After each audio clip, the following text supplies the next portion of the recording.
మీరు ఇష్టపడి పైకి వచ్చారా, కష్టపడి పైకి వచ్చారా? కష్టపడితే పైకి వస్తారు అనేది అఫ్కోర్స్ నేను విన్నాను, మా చిన్నప్పటి నుంచి నాకు చెప్పారు. అది నా ఉద్దేశంలో కూలోళ్ళే కష్టపడతారు. సక్సెస్ఫుల్ అయిన వాళ్ళు ఎవ్వరు కూడా కష్టపడరు, వాళ్ళు తెలివితో వేరే వాళ్ళని కష్టపడిస్తారు. అది యాక్చువల్ ట్రూత్ ఆఫ్ లైఫ్. అది దీనికి ఎగ్జాంపుల్ నేను ఏం ఇస్తానంటే, ఒక first of all the word కష్టపడటం అనే వర్డ్లోనే ఒక నెగిటివిజం ఉందని నా ఫీలింగ్. అది పేరెంట్స్కి తెలీదు, టీచర్స్కి తెలీదు, మన పెద్దలు ఎవరు దాన్ని అర్థం చేసుకోరు. ఇప్పుడు నాకు ఫస్ట్ గుర్తుంది, పొద్దున్న 5 గంటలు లేచి కష్టపడి చదివితే నీకు మంచి మార్కులు వస్తాయి అని నా తాతయ్య, మా నాన్నగారు, మా మదర్ చెప్పేవారు నాకు. నువ్వే కష్టపడి అని చెప్తే already you're putting a negative element in the child's mind. ఎందుకంటే వర్క్ అనేది నా డెఫినేషన్లో ఏంటంటే it's something you have to do, చెయ్యాలి కనుక చేస్తున్నావు. యూ వాంట్ టు డూ అంటే అప్పుడు అది ఇష్టం అవుతుంది. ఇందాక మీరు చెప్పింది కరెక్ట్. కష్టపడాలో డిఫరెన్స్ ఏంటంటే, ఇష్టపడనేది వాంటింగ్ టు డూ, కష్టపడనేది హ్యావింగ్ టు డూ. నువ్వు చేస్తే నువ్వు బాగా కష్టపడి చదువుకొని నీకు సినిమా చూపిస్తానే అంటే, సినిమా అనేది ప్లెజరబుల్ ఎలిమెంటు, చదవటం అనేది ఒక నెగిటివ్ ఎలిమెంట్ అనేది మీరే ఫస్ట్ పెట్టేస్తున్నారు మైండ్లో. ఒక పిల్లోడి మైండ్లో first right from the time he's become conscious as a kid or whatever it is. So అప్పుడు అక్కడ ఏంటి 2 పాయింట్స్. అక్కడ ప్రోగ్రెస్ ఆఫ్ హ్యుమానిటీ ఎప్పుడూ కూడా మీరు ఎంత తక్కువ కష్టపడాలి అనే దాంట్లోంచి మీకు ప్రోగ్రెస్ ఉంటుంది. ఇప్పుడు మనం గొడ్డులాగా చాకరీ చేసేస్తే ఏదో మెషిన్ కనిపెట్టాం ఆలోచించి. అవును. ఆ మెషిన్ కష్టపడే వాళ్ళందరినీ వాళ్ళకి ఫ్రీ చేసేసి వాళ్ళ పని అంతా అది చేసేస్తుంది. సో అది మీరు ఆ డిగ్రీ అని తక్కువ మొత్తం కష్టం అంతా మెషిన్స్ అలాంటి దానికి మనం అప్పగించి రోజు వచ్చినప్పుడు the world will really be the most advance place in every which way. కష్టపడటం అని చేయకూడదు ఎవడు అసలు. ఇప్పుడు ఇంకో ఎగ్జాంపుల్ ఇస్తానంటే, ఇప్పుడు కష్టపడకుండా ఏంటి మీరు చేస్తున్నారు, ఒక డెసిషన్. నాకు ఈ మధ్యన నాకు తెలిసిన ఒక హీరో ఒక సినిమా చేసాడు, అది ఆడలేదు సినిమా. తను నాకు ఒక మెసేజ్ ఏం పెట్టాడంటే, ఈ సినిమా ఫెయిల్ అవ్వటం I won't let it put me down, I will work more harder for the next film అని పెట్టాడు. తను ఏదో ఒక ఎమోషన్ ఫీల్ అయ్యి ఇంకా హార్డ్ వర్క్ చేస్తాను నెక్స్ట్ సినిమాకి, దీనివల్ల నేను డిప్రెషన్లో ఉన్నాను. నేను తనకు ఫోన్ చేసి చెప్పాను, అంటే ఇంకా హార్డ్ వర్క్ అంటే ఈ సినిమాకి 7 గంటలు లేస్తే దాన్ని 4 గంటలు లేస్తావా, లేకపోతే నీకు ఇందులో నీకు 5 ప్యాక్లు ఉంటే 7 ప్యాక్లు ట్రై చేస్తావా, ఇంకో గంట సేపు ఎక్కువ జిమ్లో ఎక్సర్సైజ్ చేసి, వాట్ డూ యూ మీన్ కష్టపడటం ఏంటి దాంట్లో? నువ్వు ఒక డెసిషన్ తీసుకున్నావు ఒక సినిమా చేయడానికి, ఒక డైరెక్టర్ మీద డెసిషన్ తీసుకున్నావు, ఈ సీన్ ఎట్లా చేయాలని కొన్ని నిర్ణయాలు తీసుకున్నావు, ఆ నిర్ణయాలు తప్పైనాయి. ఆ నిర్ణయాలకి కష్టానికి ఏంటి అసలు దానికి no, it is about decisions. ఇప్పుడు నా శివాలో ఒక సాంగ్ ఉంది, లెక్కలు ఎక్కాలు తెలవనోళ్ళు లక్కుతోటి లక్షలను మునుగుతారు. అంటే ఇప్పుడు ఏంటి, కష్టపడి చదివే వాళ్ళందరూ కూడా ఎవరో వాళ్ళ దగ్గర పని చేస్తారు. సో ఇప్పుడు మనం పని అనేది డిఫైన్ చేయాలి. ఇప్పుడు ముఖేష్ అంబానీ పని చేస్తాడా? అఫ్కోర్స్ చేస్తాడు. అప్పుడు మీరు పని, ఇప్పుడు ముఖేష్ అంబానీ కూర్చుని ఒక ఇది ఉంది, ఇక్కడ ఉంది, ఇది ఇక్కడ డైవర్ట్ చేయండి, లేకపోతే ఈ ఫలానా ఎనర్జీకి మనకు మంచిది ఉంటుంది, దానికి కొంతమంది అదే. అప్పుడు ఆ కష్టం ఎక్కువ, లేకపోతే గొడ్డులా కష్టపడటం ఎక్కువ.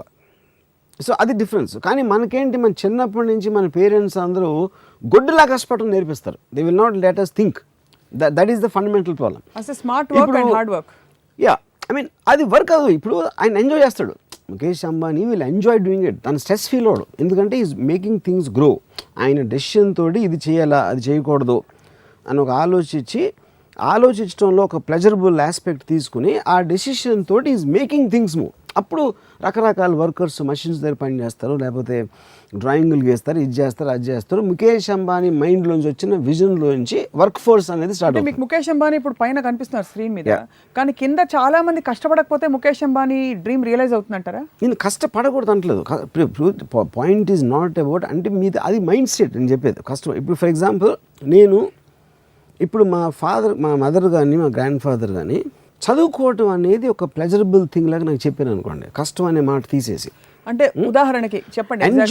ఎంజాయింగ్ మీరు వర్క్ ఎంజాయ్ చేసినప్పుడు అది హార్డ్ వర్క్. మన ఇక్కడ ఏంటి మనం మాట్లాడుతుంది హార్డ్ వర్క్ అనేది డెఫినేషన్లోనే ఒక నెగిటివ్ ఎలిమెంట్. అబ్బా నేను చెమటలు కార్చిపోయి ఇలా చేసి ఎలాగైనా చేయలేని సాధించాలి అని అష్ట కష్టాలు పడి ఒక నొప్పిని ఓర్చుకుని ఒక దానికి చేరాలి అనే దాంట్లోంచి హార్డ్ వర్క్ అనే పదం అక్కడి నుంచి వచ్చింది. హార్డ్ వర్క్ అనే టర్మినాలజీ మార్చాలంటే దట్ ఈస్ ద ప్రాబ్లం నాకు.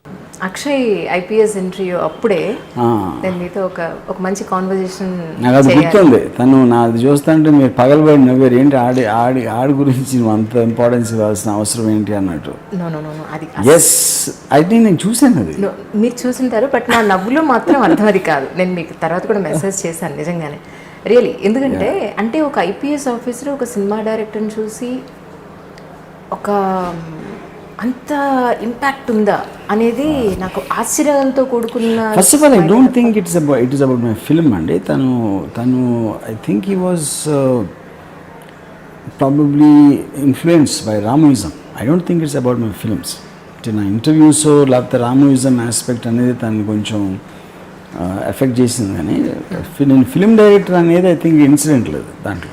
ఎందుకంటే నాకు ఆయన చెప్పింది ఏంటంటే ఇంటర్వ్యూలో, రీసెంట్ కూడా నేను ఈ కరోనా సిచ్యువేషన్స్ ఆయన ఉన్న జిల్లాలో ఎలా ఉంది ఏంటి అనేది ఫోన్ చేస్తే మీ యాక్సెంట్ దిగిపోయారు ఆయన.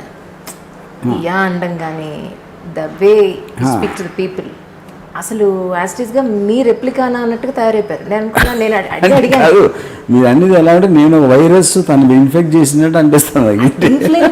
మీ ఇన్ఫ్లుయెన్స్ అతని మీద అంత ఉంది. నాకు ఇంటర్వ్యూకి వెళ్ళే ముందు మెయిన్స్ ఇంటర్వ్యూకి వెళ్ళడం అంటే, మెయిన్స్ అయిపోయి ఇంటర్వ్యూకి వెళ్ళడం అంటే it's not a small thing actually.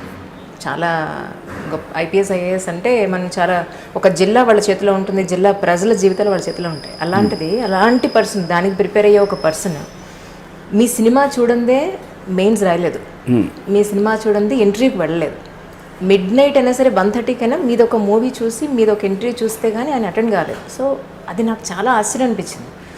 ఆ పాయింట్లో ఒక సర్ప్రైజింగ్గా నవ్వేనే తప్ప భలేవారే మీరు. కానీ ఇన్ రీసెంట్ టైమ్స్ అండి నేను I been just getting very ఇంట్రిగ్డ్.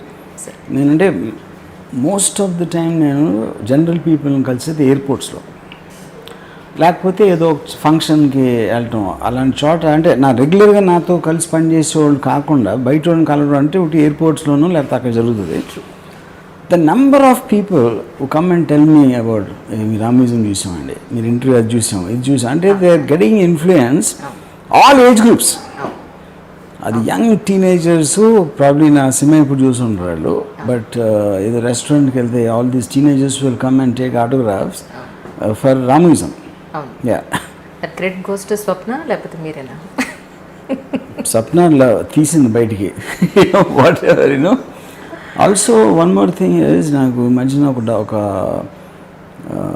Some చాలా సీనియర్ పోలీస్ ఆఫీసరు ఎక్కడో ఒక ఈవెంట్లో కలిసి ఎవరో పరిచయం చేస్తే ఐ హేట్ యూ అన్నారు. ఎందుకంటే మా ఇంట్లో మా వైఫ్ షీఈ్ అడిక్టెడ్ టు రామోయిజం. నా ఇష్టం పుస్తకం ఉంటుంది, లివింగ్ రూమ్లో ఉంటుంది, అక్కడ కిచెన్లో ఉంటుంది, డైనింగ్ టేబుల్ ఉంటే డైనింగ్ టేబుల్ దగ్గర ఉంటుంది, బెడ్రూమ్లో ఉంటుంది. అంటే మేము మా ఇంట్లో మిగతా ఫ్యామిలీ మెంబర్స్ పాటు మీ ఫేస్ కూడా ఉంది. ఏం మాట్లాడినా మీరు ఆర్జీవి ఏమన్నారంటే మిమ్మల్ని కోట్ చేస్తూ ఉంటారు. అందుకని మా ఫ్యామిలీ మొత్తానికి చిరాకు వచ్చేసింది మీ మీద. మా ఆవిడకి మీ మీద ఉన్న ఇష్టం మొదలని చెప్పారు. మీరు ఇష్టపడి పైకి వచ్చారా, కష్టపడి పైకి వచ్చారా? కష్టపడితే పైకి వస్తారు అనేది అఫ్కోర్స్ నేను విన్నాను, మా చిన్నప్పటి నుంచి నాకు చెప్పారు. అది నా ఉద్దేశంలో కూలోళ్ళే కష్టపడతారు, సక్సెస్ఫుల్ అయిన వాళ్ళు ఎవ్వరు కూడా కష్టపడరు. వాళ్ళు తెలివితో వేరే వాళ్ళని కష్టపడిస్తారు. అది యాక్చువల్ ట్రూత్ ఆఫ్ లైఫ్. అది దీనికి ఎగ్జాంపుల్ నేను ఏం ఇస్తానంటే, ఒక first of all the word కష్టపడటం అనే వర్డ్లోనే ఒక నెగిటివిజం ఉందని నా ఫీలింగ్. అది పేరెంట్స్కి తెలీదు, టీచర్స్కి తెలీదు, మన పెద్దలు ఎవరు దాన్ని అర్థం చేసుకోరు. ఇప్పుడు నాకు ఫస్ట్ గుర్తుంది, పొద్దున్న 5 గంటలు లేచి కష్టపడి చదివితే నీకు మంచి మార్కులు వస్తాయి అని నా తాతయ్య, మా నాన్నగారు, మా మదర్ చెప్పేవారు. నాకు నువ్వే కష్టపడి అని చెప్తే already you're putting a negative element in the child's mind. ఎందుకంటే వర్క్ అనేది నా డెఫినేషన్లో ఏంటంటే it's something you have to do, చెయ్యాలి కనుక చేస్తున్నావు. యూ వాంట్ టు డూ అంటే అప్పుడు అది ఇష్టం అవుతుంది. ఇందాక మీరు చెప్పింది కరెక్ట్. కష్టపడాలో డిఫరెన్స్ ఏంటంటే, ఇష్టపడనేది వాంటింగ్ టు డూ, కష్టపడనేది హ్యావింగ్ టు డూ. నువ్వు చేస్తే నువ్వు బాగా కష్టపడి చదువుకొని నీకు సినిమా చూపిస్తానే అంటే, సినిమా అనేది ప్లెజరబుల్ ఎలిమెంటు, చదవటం అనేది ఒక నెగిటివ్ ఎలిమెంట్ అనేది మీరే ఫస్ట్ పెట్టేస్తున్నారు మైండ్లో. ఒక పిల్లోడి మైండ్లో first right from the time he's become conscious as a kid or whatever it is. So అప్పుడు అక్కడ ఏంటి 2 పాయింట్స్. అక్కడ ప్రోగ్రెస్ ఆఫ్ హ్యుమానిటీ ఎప్పుడూ కూడా మీరు ఎంత తక్కువ కష్టపడాలి అనే దాంట్లోంచి మీకు ప్రోగ్రెస్ ఉంటుంది. ఇప్పుడు మనం గొడ్డులాగా చాకరీ చేసేస్తే ఏదో మెషిన్ కనిపెట్టాం ఆలోచించి. అవును అవును.